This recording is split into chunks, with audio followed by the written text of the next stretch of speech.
these most solemn and consequential duties entrusted to us by the Constitution. The scrutiny of nominees for ministerial appointment. This process, developed by Parliament in fulfillment of its constitutional duty under Article 78 of the 1992 Constitution, is neither a ceremonial or perfunctory.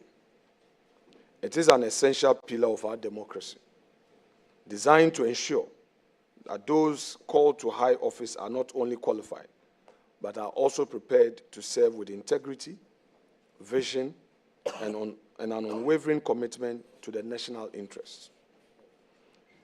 This constitutional mandate is further buttressed by the ratio in the landmark case of J.H. Mensah versus Attorney General, where the Supreme Court clarified that while the phrase prior approval, as used in Article 78 of the 1992 Constitution, is not to be construed as a term of art, it includes substantive parliamentary scrutiny. This committee, therefore, shoulders the dual burden of exercising our oversight role while safeguarding the public interest. On this occasion, colleagues, we will be scrutinizing 3 nominees of admirable distinction. They are my respected colleague, Dr. Kasil Atuba Forson, Dr. Dominica Yeni, and Honorable John Abdullahi Jenapo. Whilst we congratulate these nominees for their work done so far in public service and their political credentials, we are also here to say that their mere stature is not enough, and that Parliament would have to meet its duty of prior approval by rigorously scrutinizing all of them. Suffice to state that we, the minority side, whilst observing the protocols and the practice of this House regarding how to treat our leaders, will ensure that we limit ourselves to policy matters, since the finance minister designate, although he's a leader, is going to manage the affairs of the state, and he is the most critical person in this whole enterprise. Now, let me address some few concerns of the Minority Caucus on the notification of Parliament of the nominees. Before we openly examine the individual and their merits, we must address a procedural misstep that casts a shadow on the integrity of this process. As you may recall, the Secretary to the President purported to have been given the mandate by the President to sign a letter to us.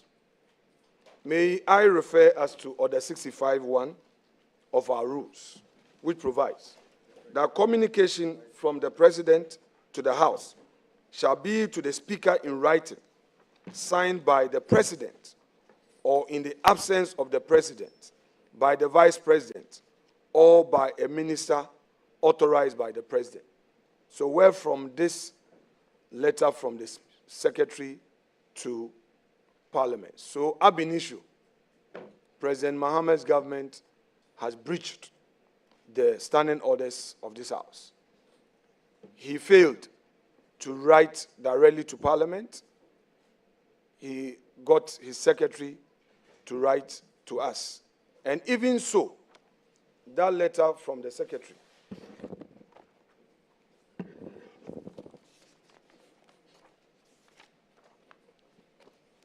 let me read the letter in full. The letter is a letter that is not referenced. This is coming from Jubilee House. A letter that is not referenced, coming from Jubilee, without any reference. And it's addressed to Right Honorable Speaker, dated the 9th of January, 2025. Nomination of Ministers for parliamentary approval. In accordance with Article 78(1) of the Constitution of the Republic of Ghana, I hereby, on behalf of His Excellency John Mahama, submit for consideration and approval of Parliament the following nominees for appointment. So, paragraph 1 in itself has two major problems. When the President took an oath, he stated his name as John Dramani Mahama. He is not John Mahama. So the Secretary got the name of the President wrong. Second, he says that he is doing so on behalf of His Excellency the President. He cannot. The letter should be properly constructed to state that he has been authorized. That is if we decide to even waive our the 65(1). He cannot just get up and say he is writing on behalf of the President. He doesn't have that mandate to do so. Then the letter did not also comply with the usual salutations that accompany such letters. These are supposed to be very diplomatic letters, and there are standards. Perhaps because the Secretary is yet to go to Jubilee House proper, we'll pardon him because these things is supposed to follow due process. And then he ends by saying attached are their curriculum vitae and supporting document for vetting. I trust that Parliament will expedite the approval process in accordance with constitutional requirements. That's it, and he signs. No, yours sincerely, yours faithfully. He only signs, and then instead of proceeding to say that the President takes this opportunity to extend to Right Honorable Speaker his assurances of the highest esteem or consideration, all these things are missing. And we wonder why he had to do such an informal thing. Then he copies a letter to Secretary to Cabinet. There's no Secretary to Cabinet. There's no Cabinet. I don't know why. I don't know why. But I will pardon him and expect that in future he does the thing right. Because this is the Secretary to Cabinet Office, Jubilee House, Accra. I don't know where the Secretary to President is getting this from, unless he says that they've already formed the Cabinet, without the knowledge of Parliament, and that they are engaging in some unconstitutionality, which Honorable Ato Forson will describe it as banana republic. We are not a banana republic. We are not a banana republic. So, Secretary to President, Parliament is not even aware of your appointment, because under normal circumstances, the President is supposed to even communicate to Parliament. It is part of the imperatives of governance that he communicate to Parliament. So that is issue one. Issue one. Issue two. And let me be very clear. The minority in Parliament stands ready to support the formation of government within reasonable time. It is the reason why we waived the right to get the public to have a long period of notice. And we did so on the floor of the House. We are ready to support government. However, the cooperation we are promising hinges on the President demonstrating the requisite fortitude and transparency. The leadership of this country cannot afford the luxury of ambiguity. We urge His Excellency, President John Dramani Mahama, to summon the courage to present the full slate of his ministerial nominees, because this nation deserves no less. As I said on the floor of Parliament last week, the thought approach to ministerial nominations is unacceptable. We are on break. Adjournment is up to 21st. Members are supposed to go to their constituencies, but we are ready to do this since on the 9th of January, when we had these 3 nominees being ferried to Parliament. The President has since not communicated anything. We wonder whether they are ready to govern. The election result was declared on the 8th of December, on the 9th of December. The President had the benefit of having his victory being communicated to the entire country on the 9th of December. We expected that within the 1 month after the declaration, he would put in place a team. For this thought is unacceptable. Now, post-election violence and national security. Honorable Chair, equally pressing is the wave of violence and attacks that has swept across the nation in the aftermath of December 7th elections. Mr. Chairman, and the subsequent transition of power. Mr. Chairman. We acknowledge the President's recent call on the IGP please. to investigate the election-related death. Honorable Minority Leader, I recognize Honorable Mama Yerga. Okay. Mr. Chairman, with all due respect, I want to extend my most sincere appreciation to the Minority Leader for publicly expressing his commitment to work with us to secure the vetting and appointment of our ministers. Mr. Chairman, we've been on this committee for decades now, at least myself.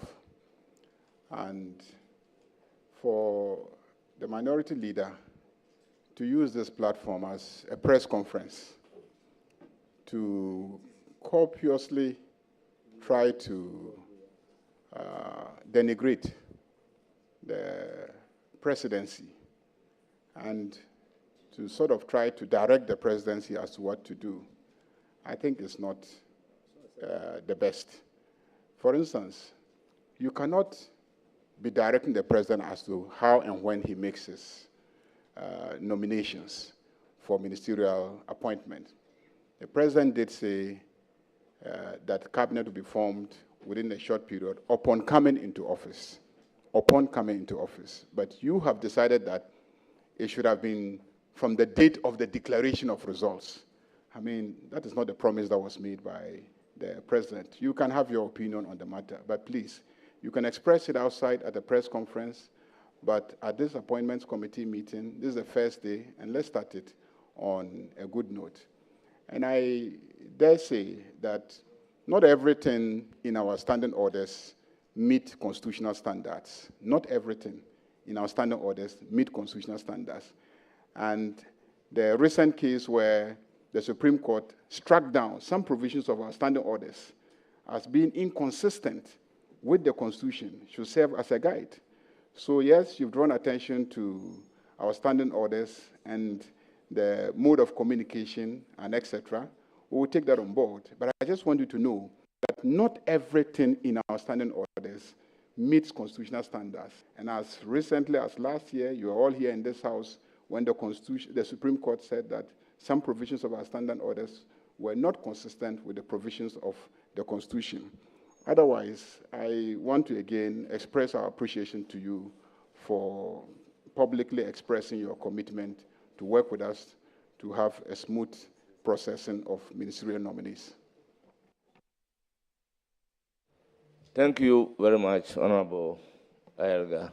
Honorable Minority Leader, you may conclude. Thank you. I may continue, please. Conclude. Mr. Chairman, with the greatest respect, we will do all we can to cooperate with you. Chairman, words have meanings. And I've given you my assurance. There's a reason why we're here. If members would want to make reference to precedents, I have been on this appointment committee where Honorable Harun Idrisu, the then minority leader, spent 20 minutes in reading his opening remarks. It's there on record. Honorable Dr. KCL Atu Forson. Yes, if you don't want me to proceed, let me know. Don't start using the words "you may conclude," with the greatest respect. These interjections must stop. We have had situations where the minority leader, as he then was, Honorable Kislatu Forson, the then minority chief whip, when my respected deputy was chairing the committee for the Supreme Court nominees before cameras, they raised issues about even the content of the communication from His Excellency the President. Why would Honorable Ayariga be offended and say I'm denigrating the presidency? It's part of public record. Go and watch it. You were a member of the committee where you questioned the language, the phrases used. You analyze each phrase of the president. It is your turn. Time. Please, it's your turn. Please be patient. Let me finish. Please, let me finish. Chairman, thank you very much. Honorable Minority Leader, you know the chairman is a man with indomitable spirit. I will not be threatened. You may proceed. Chairman, we cannot threaten you, and you know I won't threaten you, considering our special relationship. Chairman, no, this is very important. I will not threaten you. I beg you, I beg you, So, I beg you. I beg you. It's very important. Chairman, do I have the floor? It's very important. Thank you very much. We acknowledge the President's recent call on the Inspector General of Police to investigate election-related deaths recorded in 2020 and 2024, a commendable step towards justice and accountability. However, the President has remained conspicuously silent on the escalating attacks on public and civil servants reportedly perpetrated by loyalists of his party, the NDC.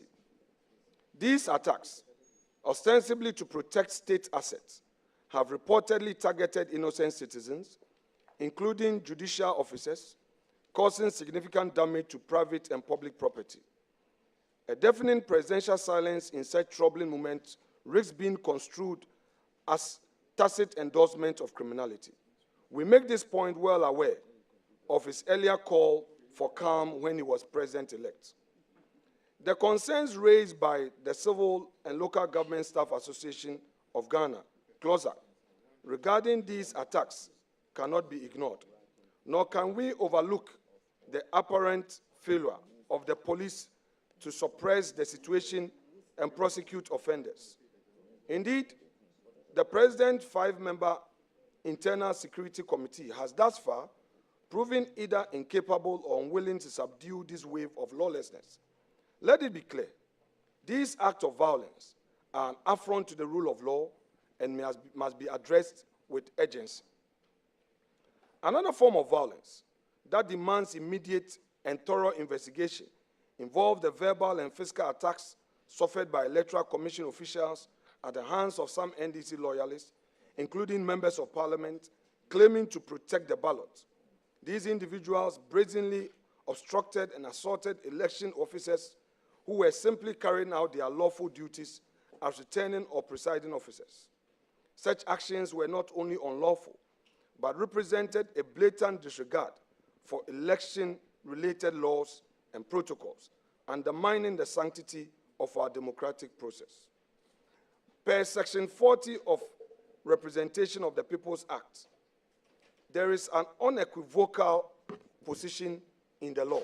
Quote, a person who willfully obstructs or interferes with an election officer in the execution of his duty commits an offense and is liable on conviction to a fine not exceeding 1 million cedis or to imprisonment for a term not exceeding 2 years or both. The disturbing videos circulating publicly highlight the grave threat that these actions pose to our democracy. If approved, the nominee for Attorney General must ensure a thorough investigation and accountability for these violations, as no crime in pursuit of political power should go unpunished. Upholding justice and the rule of law requires that all, including NDC MPs, MPP MPs, and all loyalists of political parties who violate the law under the guise of protecting the ballot, face due consequences. This is about safeguarding Ghana's democratic integrity, not political partisanship. Mr. Chair, winning an election must not rest solely on the foundation of valid votes freely and lawfully cast in favor of a candidate, not on the degree of violence employed to intimidate or coerce those tasked with counting and tallying the results. Elections are the ultimate expression of the people's will, and any attempt to subvert this sacred process through intimidation or force undermines the very essence of democracy. Such actions cannot and must not be tolerated in a nation committed to justice, fairness, and the rule of law. Energy sector and the looming power crisis. Turning to the energy sector, it is deeply concerning to hear that the new administration attempting to shift blame for a so-called looming power crisis onto the previous government. Let the record clearly reflect that the outgoing government, despite certain challenges, managed to maintain a stable and reliable power supply. I have said this with utmost confidence and conviction, experience, and first-hand knowledge as chair of the ECG board. Contrast this with the Mahama administration's notorious doomsday era, which inflicted untold hardship on businesses, homes, and communities, stifling economic growth and eroding public confidence. The people of Ghana have entrusted this government with responsibility to lead, not to lament. We shall not tolerate any attempt to revisit the failures of the past and to excuse inaction with blame-shifting rhetoric. Accordingly, if approved by this House, the minister nominee for energy must return to the People's Chamber with a comprehensive, detailed, and sustainable plan to ensure uninterrupted power supply. What we expect is clear solutions and forward-looking strategies, not a file filled with excuses or blame games. The people of Ghana deserve leadership that prioritizes action over rhetoric, responsibility over deflection, and result over excuses.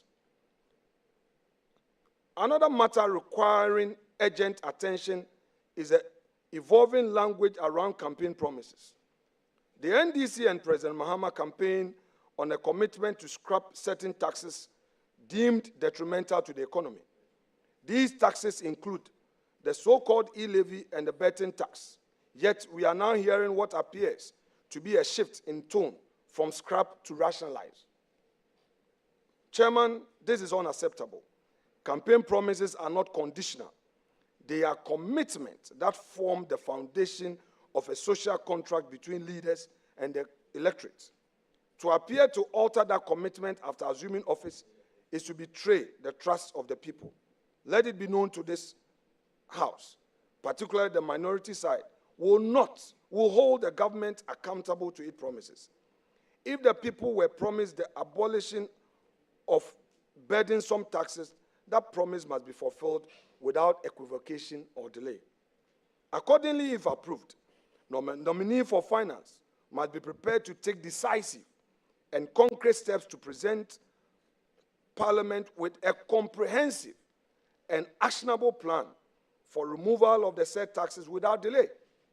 These measures must be reflected in the President's first budget and economic policy statement to this House, or even before that document is presented. Let it be clear one more time that this House will not entertain any equivocation, delays, or excuses.